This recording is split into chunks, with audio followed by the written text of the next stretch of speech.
Salam alaikum. Dans cette vidéo, on va voir la méthode de descente de gradient. C'est un algorithme d'optimisation qui permet de trouver le minimum de n'importe quelle fonction convexe en convergeant progressivement vers celui-ci. Je rappelle qu'une fonction convexe, c'est une fonction dont l'allure ressemble à une belle vallée.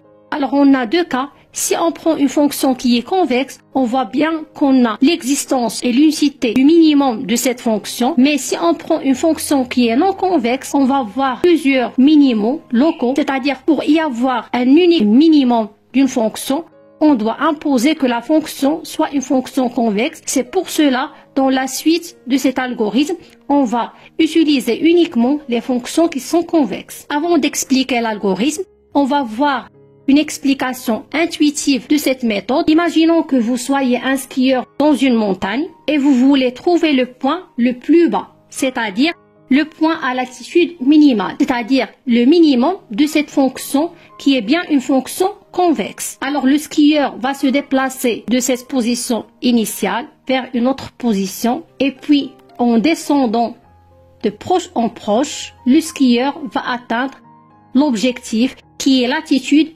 minimale. Alors ce déplacement, il représente la pente. En mathématiques, la pente n'est que la dérivée. Et en se déplaçant, on trouve un hyperparamètre qu'on va le noter après par alpha. Et on va voir plus tard que le choix de alpha est très important pour que ce skieur va converger exactement vers l'objectif. Et maintenant, on va expliquer l'algorithme de gradient de descente. Alors, supposons qu'on est dans une position A0 et l'image de A0 par la fonction f, c'est f de A0. C'est-à-dire, on est dans un point de coordonnées A0, f de A0. Et à l'aide de cet algorithme, on veut converger vers ce point. Alors, comme on a fait précédemment, on a le point A0, f de A0.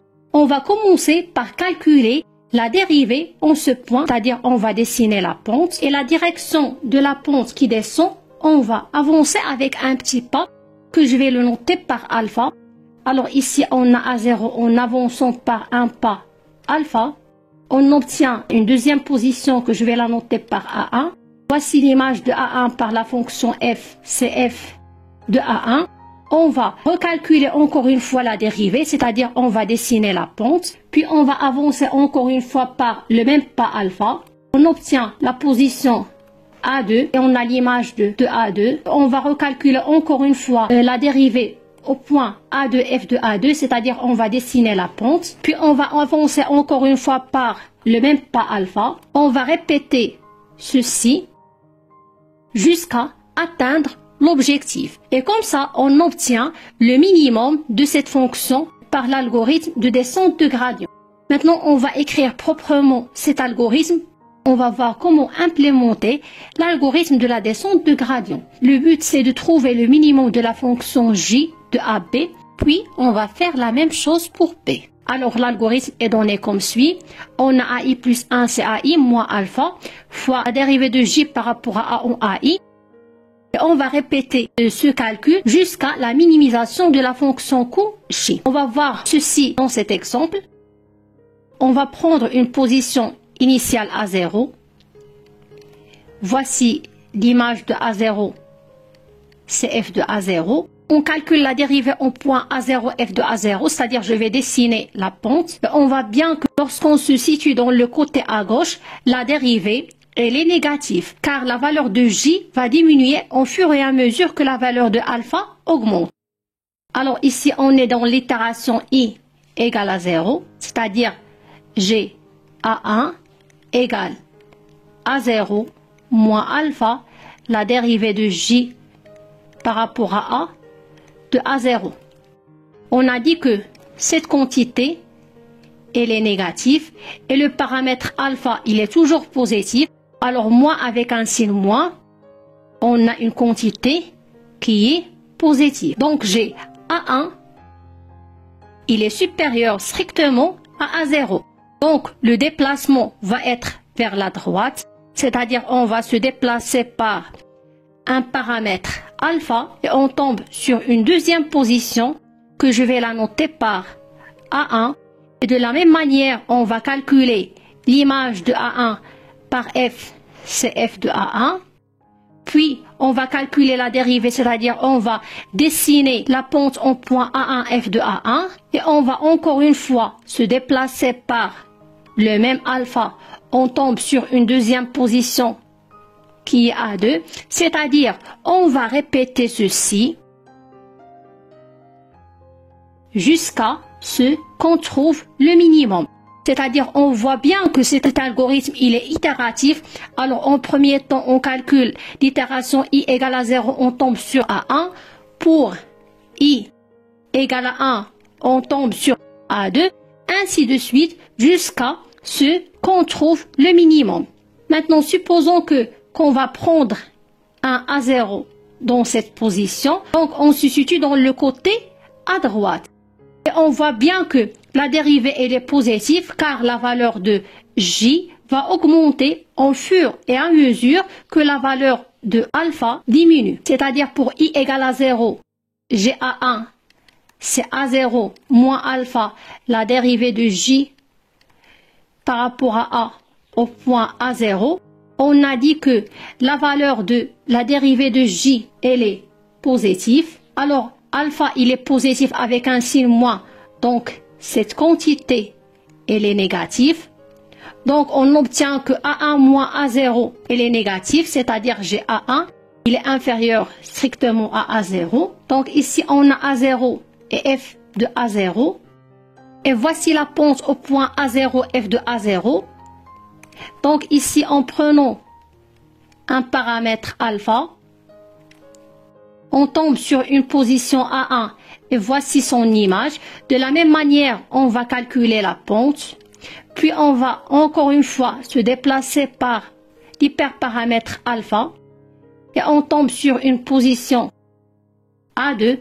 En calculant l'image de A2, en faisant des nombres d'itérations, on voit bien que cet algorithme, il converge encore une fois vers le minimum de la fonction g. Alors, soit en partant de la droite de la fonction ou bien de la gauche de la fonction, on tombe toujours sur le minimum de la fonction j. Et voici l'algorithme qui permet de trouver le minimum de cette fonction.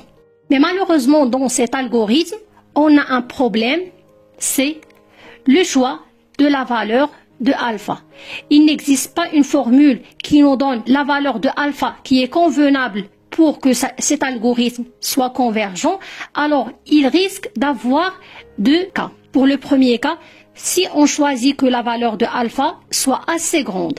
Alors, en partant d'une position initiale à 0, voici son image, c'est f de A0. Alors, si alpha il est assez grand, en se déplaçant par alpha, on tombe vers ce point, puis on va tomber vers ce point, puis on va tomber vers ce point, et ainsi de suite. Alors, on voit bien que le modèle va osciller autour du minimum sans jamais l'atteindre. C'est-à-dire en choisissant alpha assez grande. Cet algorithme ne va jamais converger vers le minimum de la fonction Q qu'on va la noter par J. Et revenons dans le cas intuitif. Alors, si ce skieur, il va choisir un pas qui est assez grand. Alors, il va commencer par sa position initiale, qui est celle-ci. En partant de cette position avec un alpha qui est assez grand, alors il va tomber vers ce point. Alors, on voit clairement que le skieur, il va dépasser le minimum qui est le point à latitude minimale. Alors, on voit bien qu'on doit choisir un alpha qui est convenable pour que l'algorithme converge vers le minimum. Et dans le deuxième cas, supposons qu'on a choisi un alpha qui est assez petit. Alors, en commençant par une position initiale à 0, voici son image, c'est f de A0. Comme le pas, il est assez petit, alors on va voir des très petits déplacements. Alors, on risque de mettre un temps infini pour atteindre l'objectif. Et comme ça, cet algorithme, il va faire une boucle infinie. Alors, cet algorithme, il ne va jamais converger vers le minimum de la fonction QJ. Et on va encore visualiser ceci intuitivement.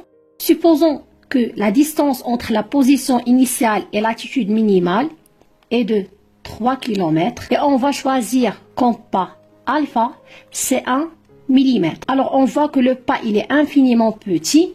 Alors dans le déplacement du skieur, il va y avoir des déplacements qui est infiniment petits. Alors on voit que pour que le skieur atteigne l'altitude minimale, il va prendre un temps infini pour qu'il puisse atteindre son objectif. Et comme ça, on va y avoir une boucle infinie dans l'algorithme de descente de gradient.